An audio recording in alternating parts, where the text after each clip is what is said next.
આજના પહેલા મહત્વપૂર્ણ મુદ્દાથી।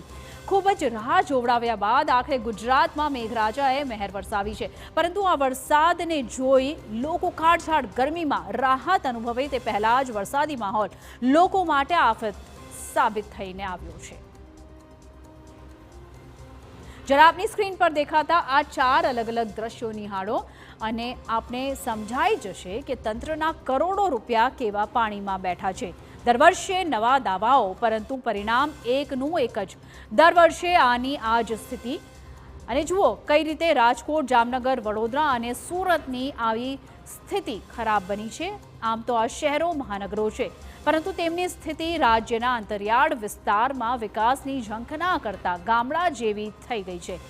થોડો વરસાદ વરસ્યો કે પાણી ઉભરાવાનું શરૂ। રાજકોટમાં રસ્તાઓ બેટમાં ફેરવાઈ ગયા અને વડોદરામાં ગાડીઓને ધક્કા મારીને બહાર કાઢવાની નોબત આવી છે લોકોને। તો સુરતમાં તંત્રની જેમ રોડ પણ બેસી ગયો છે, તો જામનગરમાં માંડ 1 ઇંચ વરસાદ પડ્યો અને શહેર જળબંબાકાર બની ગયું।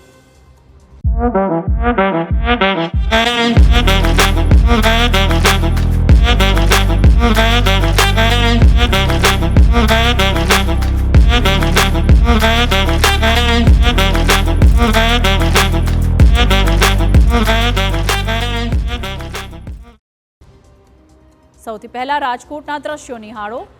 જોઈને જ પ્રશ્ન થાય છે કે શું તળાવમાં વાહનો આ રીતે ચલાવવામાં આવી રહ્યા છે, પણ હકીકતમાં આ દ્રશ્યો એ સાબિતી આપી રહ્યા છે કે વિકાસ કેવો પાણીમાં બેઠો છે। હજુ તો પહેલો વરસાદ છે અને મવડીના વગડ ચોકડી તેમજ યાજ્ઞિક રોડના રામકૃષ્ણ આશ્રમ અને ટેલિફોન એક્સચેન્જ વિસ્તાર પાણી થઈ ગયા છે। આ દ્રશ્યો જ તંત્રની પ્રી મોન્સૂન કામગીરીની પોલ ખોલી રહ્યા છે।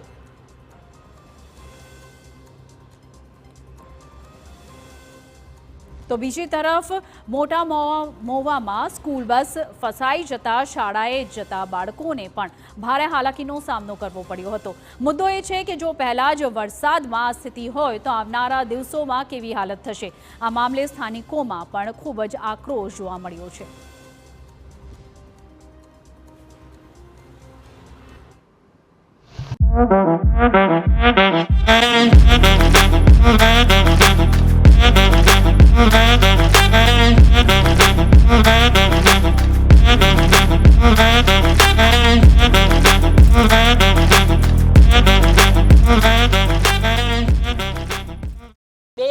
થી અમે રહેવા આવ્યા ત્યારથી આને આ જ દશા છે। કોઈ કોર્પોરેટર કે કોઈ અહીંયા આવતું નથી અને આને આ જ દશામાં અમે રહી છીએ અને ઘણીવાર ગારામાં પડ્યા પણ છીએ અમે બે જણા। सर आप ही स्लिप हो रहे हैं, ये आप अपने आप से देख लीजिए ना कि आप स्लिप हो रहे हैं। तो अभी सुबह से कितने वाहन यहाँ पे स्लिप हुए हैं, जाने आने वाले बच्चे, स्कूल नज़दीक है, वो उसमें कितने बच्चों की ऐसी हालत होगी। पेरेंट्स आएंगे, उनकी कंप्लेंट। हम पीछे वाली शहरी में रहते हैं, 10 साल से इधर रहते हैं, अभी तक कोई सुविधा नहीं हुई है। टैक्स भरा गया है, सब चीज़ होती है, हाँ, लेकिन हमारे को तो कोई सुविधा मिली ही नहीं है।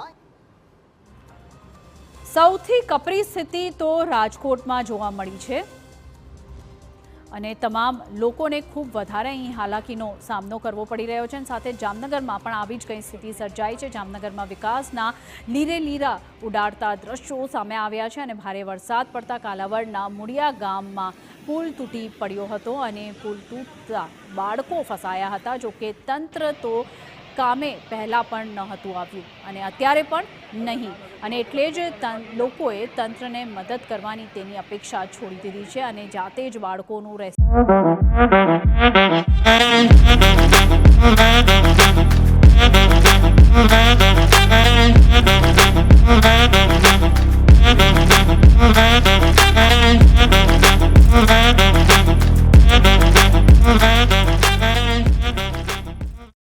કર્યું। વિચારો કે વિકાસના પોકળ દાવાઓથી લોકો કેટલી હદે કંટાળી ગયા હશે કે આ સ્થિતિમાં પણ બાળકોનો જીવ બચાવવા અને તેમને સલામત બીજી બાજુ લાવવા પાણીમાં પોતે જ જાતે જઈને તેમનો બચાવ કરવો પડ્યો હતો। અહીં સૌથી મહત્વપૂર્ણ મુદ્દો એ છે કે જો કોઈ મોટી દુર્ઘટના સર્જાઈ હોત તો આખરે જવાબદાર કોણ હોત। અને આ તરફ વાત કરીએ સુરતની, તો ત્યાં પણ આવી જ સ્થિતિ જોવા મળી. વરસાદ જાણે તંત્રની પોલ ખોલી રહ્યો હોય તેવા દ્રશ્યો સર્જાયા છે. પહેલા વરસાદમાં જ ગોડાદરા વિસ્તારના રોડનો એક ભાગ બેસી ગયો છે. હજુ તો સામાન્ય વરસાદ વરસ્યો છે અને રોડની હાલત શું છે તે તમારી નજરે જોઈ લો. મીડા સ્ક્વેરની સામે ભૂવા પડતા તંત્ર દોડતું થયું છે અને ભૂવાને કોર્ડન કરીને હાલ તો રસ્તા બંધ કરી દેવાયા છે.